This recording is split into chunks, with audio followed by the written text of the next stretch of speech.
日本の外にいたら何もできなくないかって思って、日本に帰らなきゃいけないかもしれない、性被害に遭わないように露出が多い服を着るのをやめなさいっていうのは、今まで私が見ようとしてこなかっただけで、実は日本にも、皆さんこんにちは。今日もセイジャパニーズポッドキャストを聞いてくれてありがとうございます。それでは今回のエピソードでよく使われる単語をまず紹介します。違和感 discomfort something feels off 逆カルチャーショック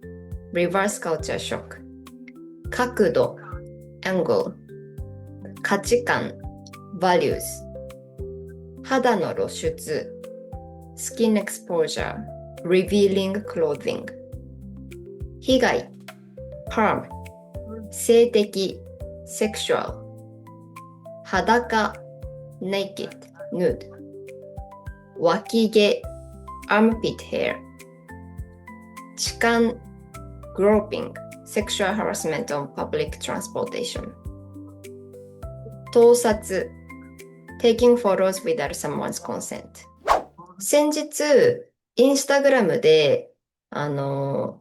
私に何でも質問してくださいっていう Q&A をしたんですけれども、その時に一番たくさんいただいた質問が、なんで日本に住んでいないんですか？なぜスペインを選んだんですか？スペインでの生活どうですか？とか、あとは、いつか日本に戻りたいんですかっていう質問を、たくさんいただきました。で、なぜ日本を出たのか、なぜスペインを選んだのかっていう話は、前にポッドキャストで話したんですけれども、今回その内容をもう一度自分で聞いてみました。というのも、そのポッドキャストのエピソードを作ったのは、約1年半前で、スペインに来てから2年半くらい経った時今はもう今年の10月で4年になるんですけど、私が最初日本を出た時って、スペインに行きたいからっていうよりかは、とにかく日本を出たかったんですね。日本について賛成できないことが多かったり、日本で住みにくいなって感じることが多くて、とにかくここから出なきゃ。じゃあ、知ってる中で一番気に入った国であるスペインに行こう、みたいな感じだったんですね。なので、そのスペインに来た当時は本当に日本から離れられたことが嬉しかったし、もう日本に住んでないってだけで幸せみたいな感じで、こう日本のこともこう大っ嫌いってはっきり言える感じだったし、なるべく日本を避けるというか、自分は日本人だっていうことを別に、むしろ日本人でいたくない。日本というものを自分からなるべく遠ざけたいっていう感じだったんですね。で、まあ、4年間日本から離れて暮らすうちに、もちろん離れているからその感覚が薄れたっていうこともあるんですけれども、あの、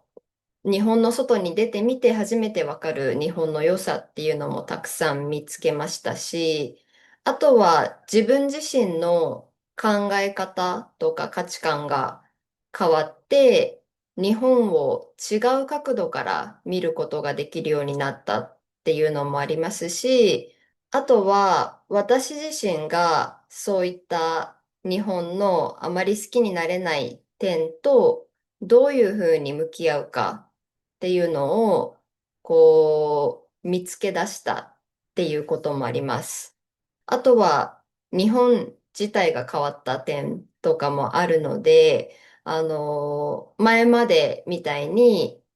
日本嫌いなんていう強い気持ちはないとともに、まだ日本に帰りたいとはうん、全然思っていないんですね。もちろん日本は恋しくて、できることなら、2ヶ月に1回は日本に帰りたいです。でも、その理由は、家族に会いたいからとか、実家でゆっくり休みたいからとか、あとは日本のご飯が食べたいからっていう感じで、じゃあ日本に住んで、日本に完全に戻ってそこに生活というものをしたいかっていうと、まあ、そうではないんですね。だから今回はその以前作った、ポッドキャストエピソードで紹介した5つかな？ 5 つの、日本を出たかった理由をそれぞれ今の私の考えと比較して、こう今もその考えに同意賛同できるのか、それとも今はそういうふうに思ってないのかとか、前はそれが日本を出たかった理由だけど、今もそれが今も日本に帰りたくない理由になってるのか、それとも今はそれは別にいいやっていうふうに思ってるのか、そういった分析、比較をするエピソードになります。ではまず、その前に作ったエピソードで紹介した日本に住みたくない理由の一つ目は、肌の露出でした。その日本にいると別に、その日本には別に肌をあまり見せちゃいけませんよとかいう宗教的なルールとか法律とかは全くないです。ないんだけど、なぜかどれくらい見せていいか、どれくらい見せちゃダメなのかっていう暗黙の了解があって、そこから外れると家族でも友達でも職場の人でも注意されるっていうことはあるし、注意されるまでいかなくても文句を言われたり、あとは SNS とかでこんな肌を見せてる人がいる下品みたいな風に批判されるっていうこともあります。で、この点に関しては私は今も変わってないどころか、むしろ日本と私のギャップは大きくなっている気がします。というのも、スペインってヨーロッパの中でもかなりリベラルでオープンな国で、それはもちろん政治的なこともそうなんですけれども、例えば肌の露出に関してもそうで、ビーチでは基本的に女性はトップレスでもいいんですね。その、ビキニの上の部分をつけていなくて、胸が見えていても大丈夫なんです。で、これは若い人がそうとかいうわけでもなくて、もう若い人からおばあちゃんまで結構トップレスな女性を見かけることが多いです。特にローカルなビーチとかだったら、女性の3分の1くらいはトップレスかな。場合によっては半分くらいトップレスのことも多いしくて、で、それに関して誰かが、へみたいなびっくりするとかいうことも一切ないです。で、ビーチだけじゃなくて、普段の生活でも、別に谷間が見えててもいいし、キャミソール着ても、お腹が見えてても、足が見えててもいいし、あとはブラジャーをつけていなくても、誰にも文句を言われません。で、私はこういった文化にすごく賛成しています。理由はたくさんあるんですけれども、例えば、日本みたいに露出しない方がいいよっていう国では、その理由として、露出が多いと性犯罪に遭う可能性が高くなるから、危ないからダメっていう人がいるんですけれども、これに関して私はすごくおかしいと思っていて、性犯罪が起こったら悪いのは犯罪者であって、被害者がその責任を取る。被害者に責任があるっていうのは、ものすごくおかしい考え方だと思うんですね。人間はみんなもちろん性行為をするので、自分の体が性的に見られるということはありますが、実際にその性行為をしていいか、性的に触ったりしていいかっていうのは、同意があればできることで、同意がなかったらできないっていうのは、どんな状況であれ、どんな服を着ていても、どこにいても、酔ってても、酔ってなくても、この同意なしではできないっていう事実は変わるべきではないと思うんですね。で、しかも実際に露出が多いと性被害に遭いやすいかっていうと、皆さん見たことあるかわかんないんですけれども、性被害に遭った人が、その被害に遭った時に着ていた服を展示する、展示場みたいなのがあって、プロジェクトがあって、そういうのを見ると、もうみんな普通の T シャツにジーンズとか、学校の制服とか、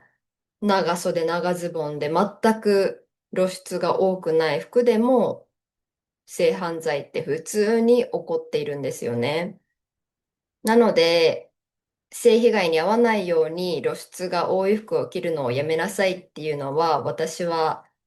ナンセンスだと思っています。で、それから女子は露出の多い服を着て男性を惑わせたいんだよねとかいう人もいるんですけれども、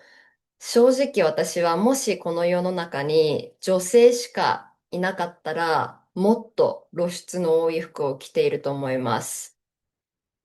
男性がいるから、今もその夜一人で歩くから、あんまり肌は見せない服着ようとか、これ着たら嫌な目で見られるかなと思って、そのちょっと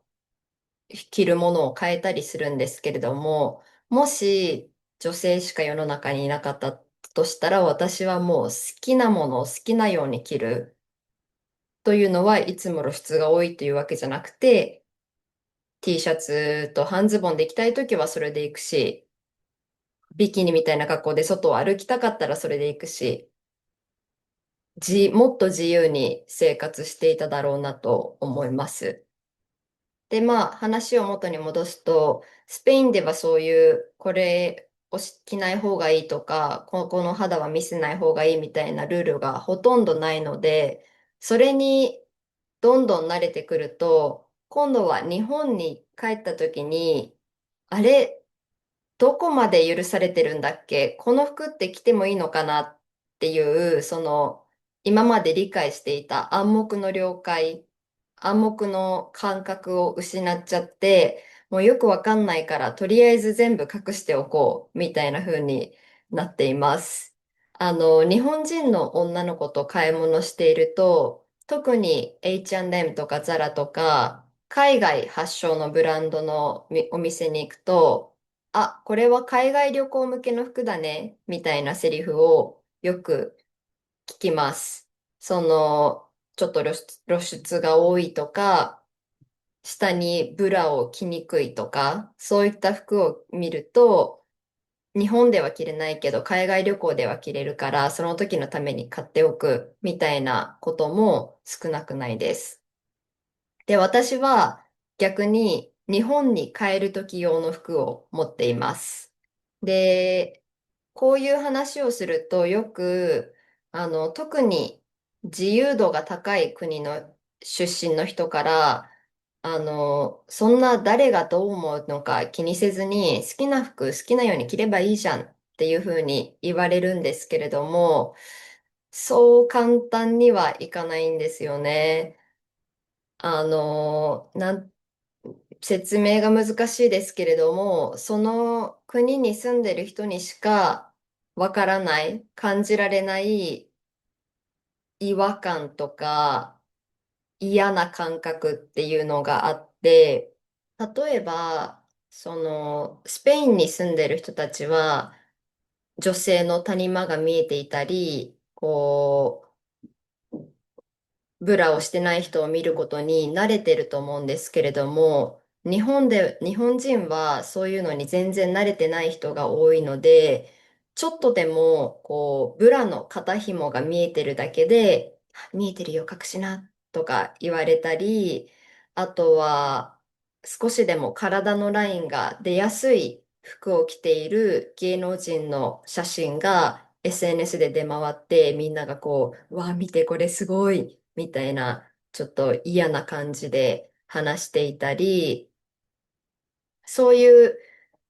日本人が実際どう思ってるのか、普段どんなことを考えてるのかっていうのを全部知っちゃってる上で、じゃあそういうのを全部気にせずにっていうのは結構ハードルが高いし、あとは日本人ってよくルールを守ってない人とか、暗黙の了解に従ってない人を見て、あ、まあ、外国人だからいいよって言うんですね。で、逆に日本人がそういうことをフォローしてない、従ってないと、ものすごく強く批判するので、その自分自身が日本人の見た目である限り、その日本の暗黙の了解を一切気にしないっていうのは結構少なくとも私にとっては難しいなと感じています。で、ちなみにスペインでは脇毛を剃っていない女の子もたくさん見かけます。で、これも私は賛同していて、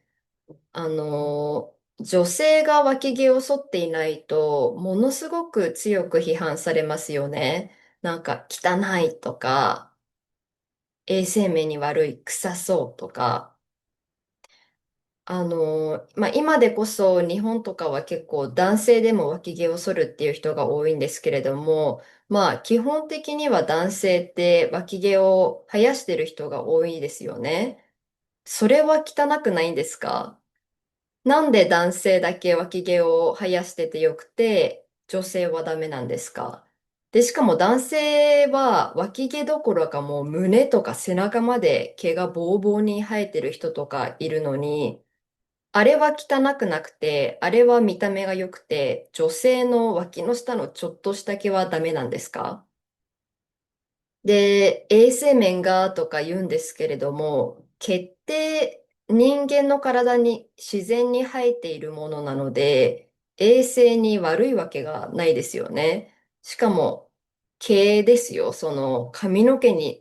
もそうだし、眉毛も毛だし、毛なんて体中のそこら中に生えているんだから、あの、汚いなんていうことはないと思うんですよね。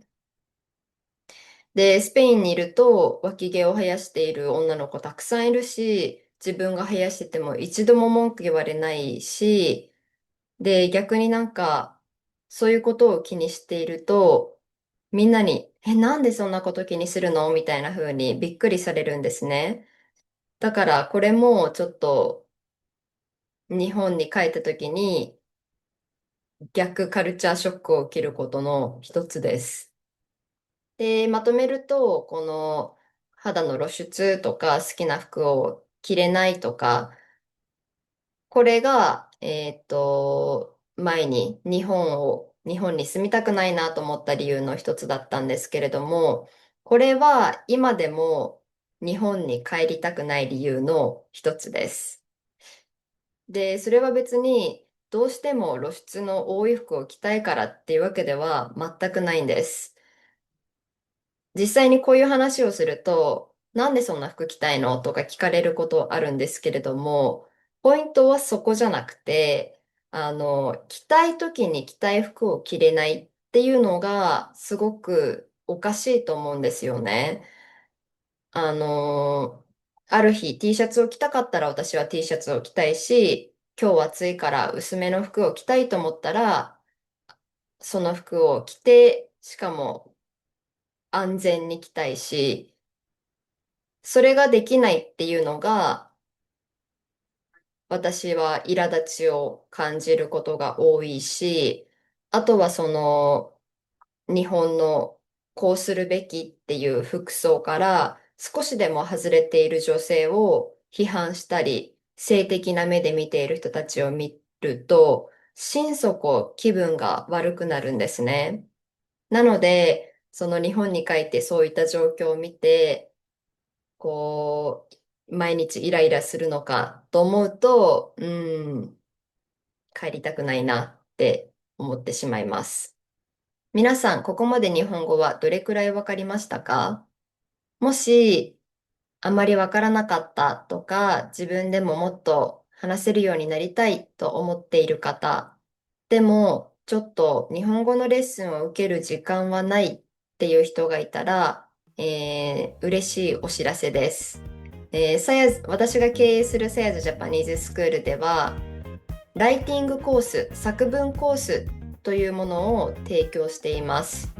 これは書く練習をして、それを先生に添削してもらう、直してもらうっていうコースなんですけれども、レッスンを予約する必要が一切なくて、すべてメールとか Google ドキュメントを使ったやり取りで完了します。で、このコース、えーお財布にも優しくて、1ヶ月$40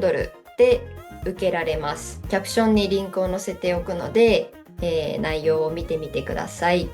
それでは本題に戻りましょう。では、前のポッドキャストで紹介した2つ目の日本に住みたくない理由が、ちょっと見た目で似てるんですけれども、見た目のルールです。で、これは露出だけじゃなくて、例えば日本で働くときって、ピアスはダメ、髪の毛染めちゃダメ、アクセサリーもつけちゃダメ、ネイルもしちゃダメ、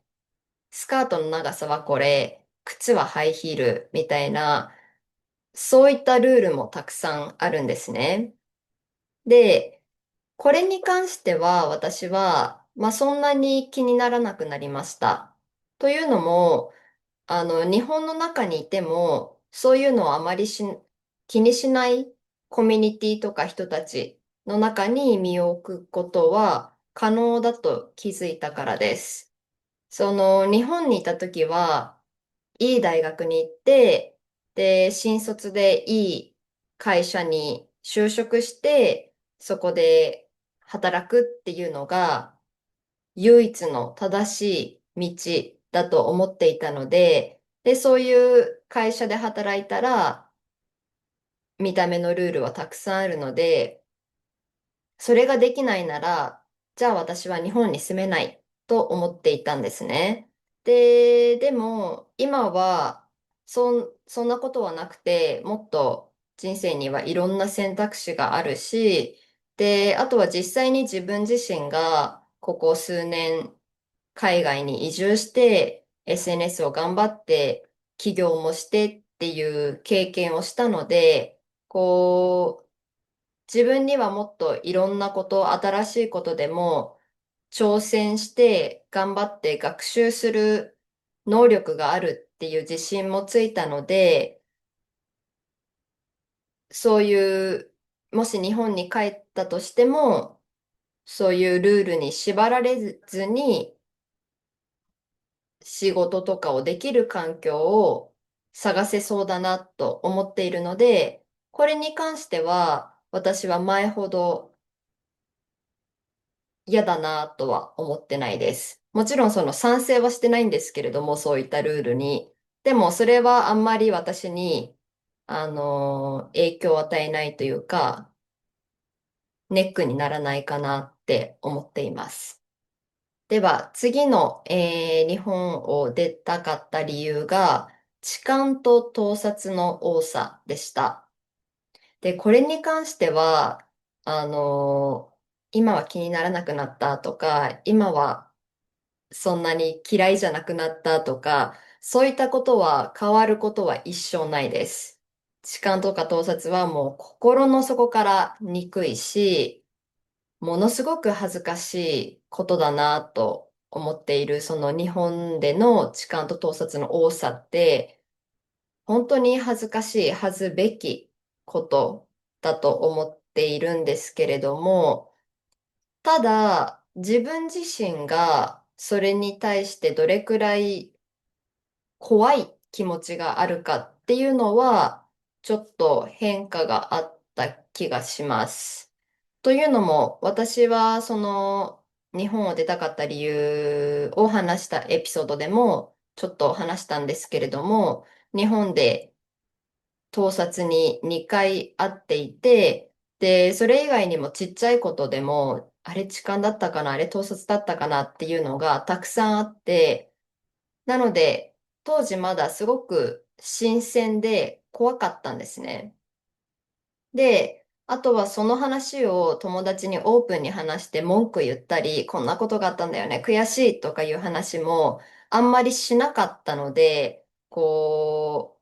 う漠然と怖いっていう気持ちが強かったんですけれども、スペインに来てからその話を友達とたくさんしたり、あとは SNS でもオープンに話していくうちに、ちょっと心がそのことを処理したっていうのもありますし、あとは、気が強くなった気がします。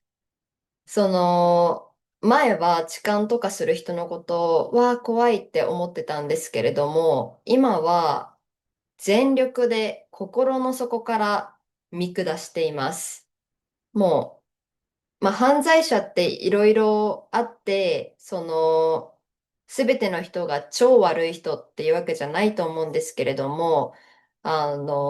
痴漢とか盗撮とか、性犯罪をする人は、本当に底辺の人間だなと思っています。だからもちろんね、力ずくでレイプされたり、あとは殺されたりするっていうことに関する恐怖はあるんですけれども、日本でのよく起こる、電車とかでよく起こる盗撮痴漢に関しては、怖いなっていう気持ちはちょっと薄れて、それよりも、もしそういうことがあったら全力で犯人を捕まえてやりたいっていう気持ちがあります。ただこれが、そんな簡単に、自分が実際に被害があった時に、声を出せて犯人を捕まえる、そして助けを求め、実際に助けてもらう法的な措置を取ってもらうっていうことがうまくいったらいいんですけれども、実際はそうじゃないので、口でね、犯人捕まえるなんていうことはずっと実際にやるより簡単ですけれども、何かあったら少なくとも、すぐ周りの人に言いまくって、助けてもらえるだけ何かしてもらうっていう自信はあります。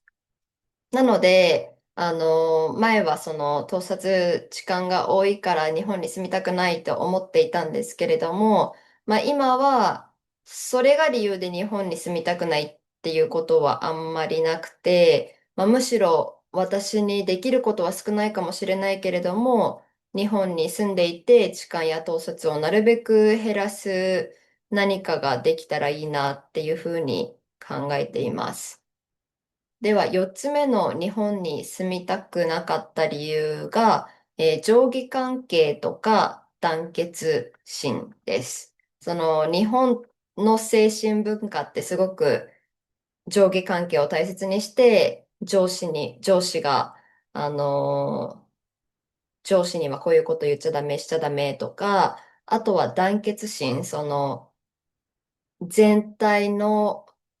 グループのハーモニーを崩さないように周りの人に合わせるとか、そういったことが私はすごく苦手だなって思っていたんですけれども、これに関しては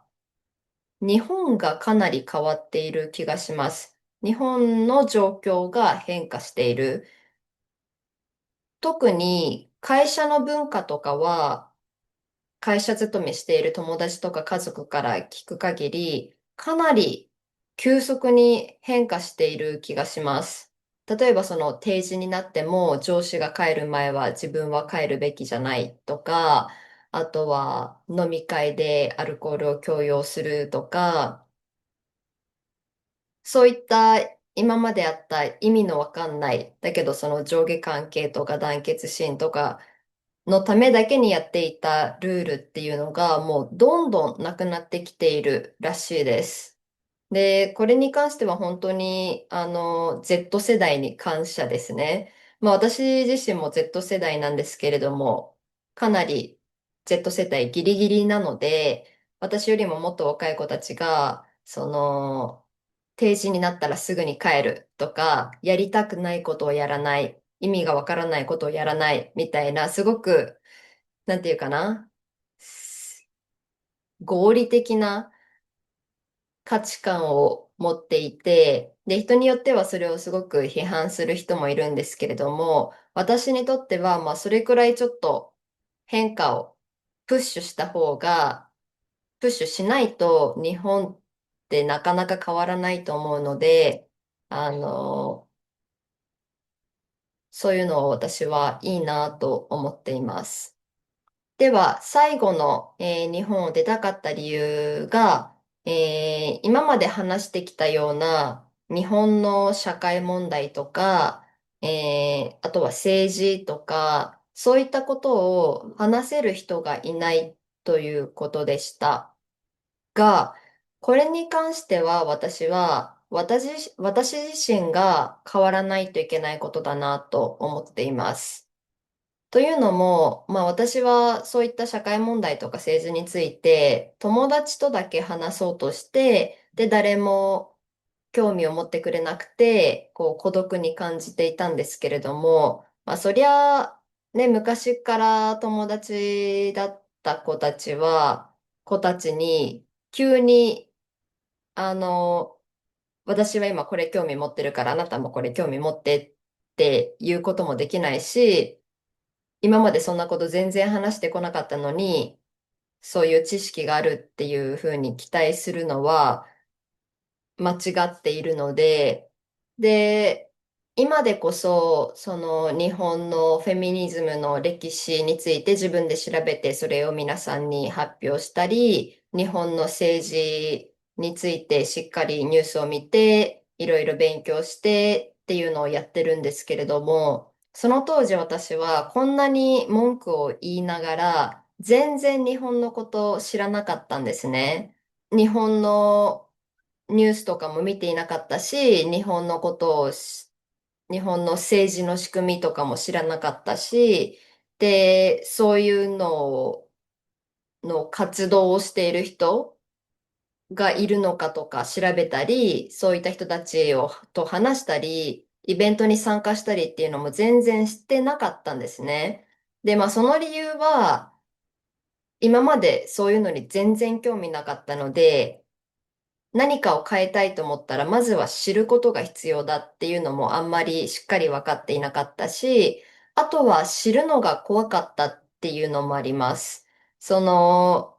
本についてもっと知ろうと思って、で、知れば知るほど、日本のもっと悪いところが出てきたらどうしようとか、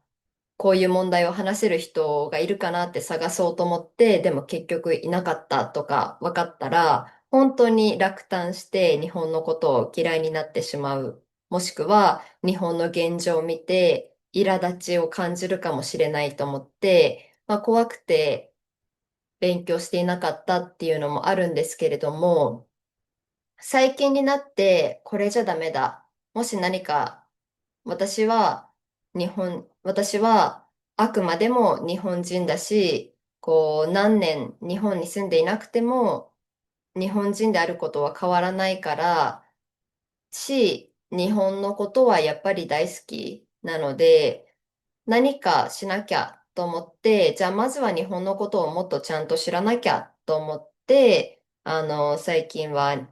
そういう勉強を始めたんですけれども、始めてみて、初めて、実は日本にもいろんな嬉しい変化が起こってるし、同じように日本を変えたいと思って活動をしている人もたくさんいるし、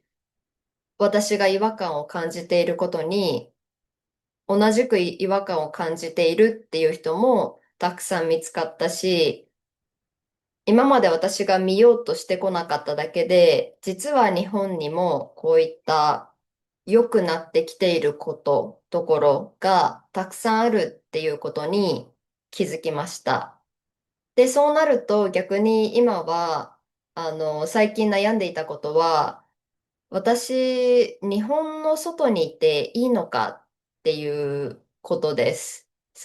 今、日本について変えたいことがたくさんあって、日本をもっと良くしたいっていう気持ちがすごく強いんですけれども、日本の外にいたら何もできなくないかって思って、日本に帰らなきゃいけないかもしれないって考えていたんですけれども、まず一つに、やっぱり日本の外にいないと学べないこととか、見えない日本のこととかがたくさんあって、例えば今言った、今述べてきた日本に住みたくない理由とかいうのも、これは全部日本を一度出て、ドイツに留学してからこう出てきた感情、価値観なんですね。なので日本に住んでいた時は全然そういうのおかしいと思っていなかったし、それが普通だと思っているので、そのドイツに1年間留学しただけでも、もう日本と180度違う価値観とか、こんな考え方もしていいんだみたいなことをたくさん学べたし、で、今スペインに4年間住んでるうちでも同じように日々新しい気づきがあるので、この素晴らしい勉強体験、学習体験っていうのをもう少し続けたいなって思うっていうのが一つと、あとは、これは、すごく仲のいい、とても信頼している友達が言ってくれたことなんですけれども、日本を変えたかったら、外からの圧力っていうのも大切だよねって言っていて、もちろん日本の内側から日本を変えようと頑張ってくれている人たちがいて、そうじゃいないと日本は変わらないと思うんですけれども、それにプラスで日本の外からね、これおかしいよ、これ変えなきゃだよっていうふうに言う人たちも、それはそれで必要なんじゃないかなと思っているので、私はしばらくはそのポジションで、いたいなっていうふうに思っています。まあ、あとは単純に、あの今まで20年間住んでいた環境とは全く違う環境に身を置いて、日々刺激的な毎日を過ごすのが楽しいし、それよりも何よりもスペインでの生活が本当に楽しいので、ただただスペインにいたいっていうのもありますが、よく日本にいつか戻りたいですかって質問を受けるんですけれども、それへの回答としては、まだ日本の外を楽しみたいけど、いつかは戻って日本のことをもっと深く知りたいなっていうふうに考えているところです。ちょっと今回説明がうまくなかったかもしれないんですけれども、理解していただけたら嬉しいです。もしこれを聞いている方で日本人の方がいたら、私のこの意見をどう思うかぜひ教えてください。そして日本人ではない皆さんは、日本の外から見て、どういうふうに感じるのか、ぜひコメント欄で教えてください。それでは最後まで聞いてくれてありがとうございました。また次のエピソードでお会いしましょう。If you want to learn Japanese more interactively, you can find the best teacher for you at Saya Japanese School, a quality fast online Japanese school founded by me. Visit sayajapanese.com for more information. Thanks for your support and happy learning!